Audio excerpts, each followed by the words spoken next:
Mesdames, Messieurs, bonjour et bienvenue à l'écho de cette autre revue de presse. Nous sommes le mercredi 24 juin 2020 au Cameroun. À la une de cette édition, le quotidien national Cameroun Tribune titre « Lutte contre le coronavirus, l'ONU salue la stratégie camerounaise ». Arrivée en fin de séjour, Madame Allegra Baoji, coordonnateur du système des Nations Unies, s'est félicitée de la stratégie de lutte décentralisée décidée par le président de la République au cours d'une audience hier avec le premier ministre chef du gouvernement, Joseph John Bouté.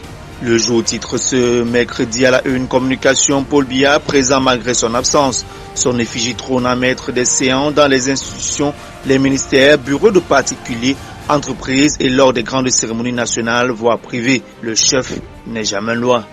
Comme à son habitude, réalité plus reste triviale dans sa titraille, l'ambassade des États-Unis quitte le Cameroun, merci Seigneur.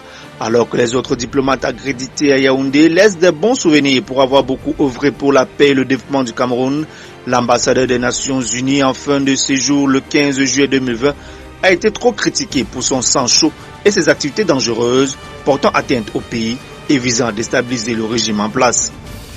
Perspective d'Afrique, Peter Henry Ballerine, un diplomate va en guerre. Kalara de ce mercredi titre, Conseil supérieur de la magistrature, Kava Yege Djibril et Daniel Mekobe Souné trompent Paul Biya. Le président de la Cour suprême et celui de l'Assemblée nationale ont volontairement violé la loi dans le processus respectif auprès du chef de l'État. Des magistrats et députés dénoncent la mascarade. Toujours à la une de Kalara, théâtralisation de la justice, comment Amougou Belinga et le procureur Meka ont comploté contre Enes Obama. Interpellé sans plainte ni mandat dans le cadre d'un flagrant délit imaginaire et déféré lundi dernier au parquet, le journaliste renvoyé à la gendarmerie pour complétement d'enquête.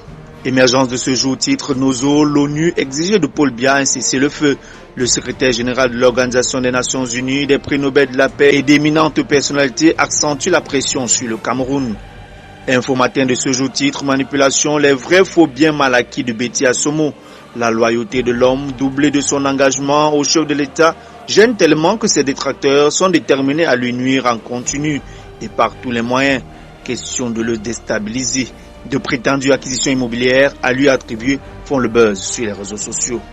Et Singan de ce jour titre sinistre de l'hôtel de ville de Monatélé, l'élite de la Léké s'engage dans la reconstruction.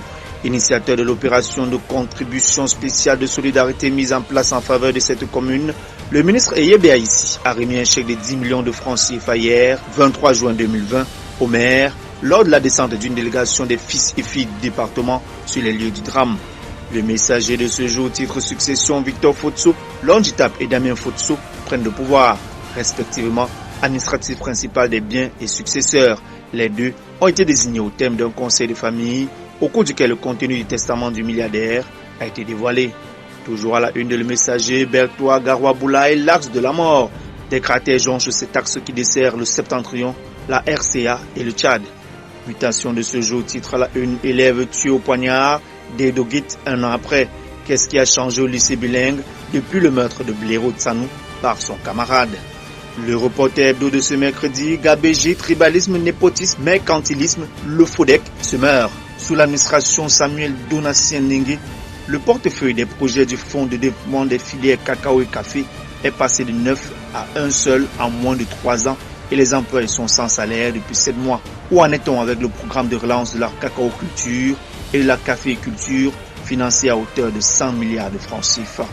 L'œil du Sahel, le journal du Septentrion titre ce jour, Extrême Nord, les fonctionnaires désertent les bureaux. À la une de Diapason de ce mercredi, agents publics et partenaires de l'État ont trouvé son compte. La loi du 11 juillet 2008 portant régime financier de l'État et de ses entités est venue apporter des réformes pour une meilleure amélioration de la comptabilité publique et la transparence. Toujours en économie, le quotidien de l'économie titre ce jour, accès au financement, le calvaire des PME agricoles. Dans une interview, Hervé Blaise Fugueux, expert dans le domaine du financement agro-pastoral, parle de l'urgence de mettre sur pied la banque agricole pour sortir les acteurs de la débrouillardise.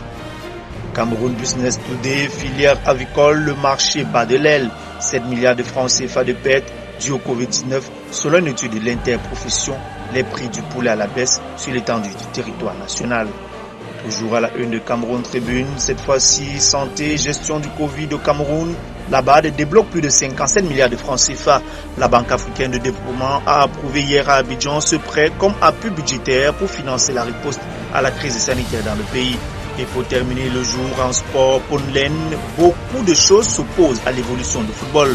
Le premier capitaine des Lions indomptables retrace son parcours, l'histoire de l'équipe nationale, ainsi que la vision qu'il a du football camerounais. Mesdames, Messieurs, merci infiniment de votre aimable attention. Retrouvons-nous demain jeudi pour la 4e production de la semaine. Merci à tous.